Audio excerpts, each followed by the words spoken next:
The Yamaha WR250R was one of the most reliable dual sports in the market, and then all of a sudden it was discontinued. In 2 sentences, Yamaha announced that they will no longer produce one of the most epic dual sports the market has ever seen.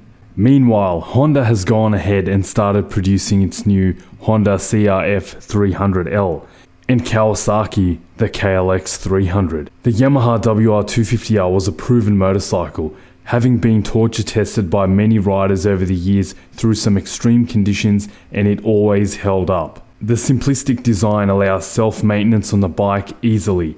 The bike delivered some great performance, outputting 30 horsepower and weighing in at only 130 kilograms wet. The sales in 2019 show that the Yamaha WR250R was in the top 10 sold dual sport motorcycles for the year, just behind Honda's CRF450L in Australia. So why would Yamaha discontinue the WR250R?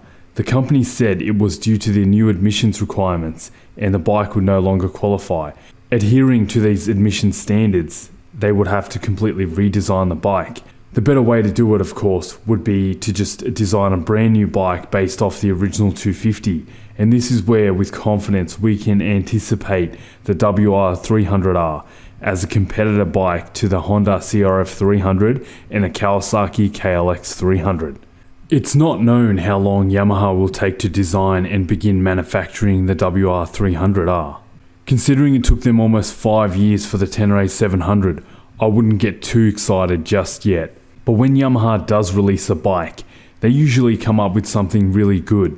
The Tenere 700 was a game changer, unlike any other bike in its segment, and we could anticipate a WR300R type of dual sport or something unique, like a smaller version of the Tenere 700, like the T3, perhaps a twin-cylinder 300cc, to compete with the Kawasaki Versys X300. Whatever Yamaha come up with, I'm sure the WR300R or the T3 will have long travel suspension, a high ground clearance, output between 30 and 40 horsepower, be lightweight and be true to its dual sport roots. I've been riding the WR250R for 8 months now and have crashed it over 20 times. The bike just starts back up again as though nothing happened. It is definitely one solid, indestructible bike. The perfect bike for tough adventures. The only complaint that I've had about it was the lack of power, which makes it tiring to use on long distance trips when you're sticking to roads that require you to travel above 60 miles per hour. If Yamaha came out with the Tenere 300 or a WR300R that outputted more power with slightly more weight, putting the bike up to 150 kilograms with about 40 horsepower, then this would definitely be one of the best adventure motorcycles ever built. At this point, all we can do is speculate on Yamaha's next move and just hope that they deliver the goods. What do you guys think they'll come up with?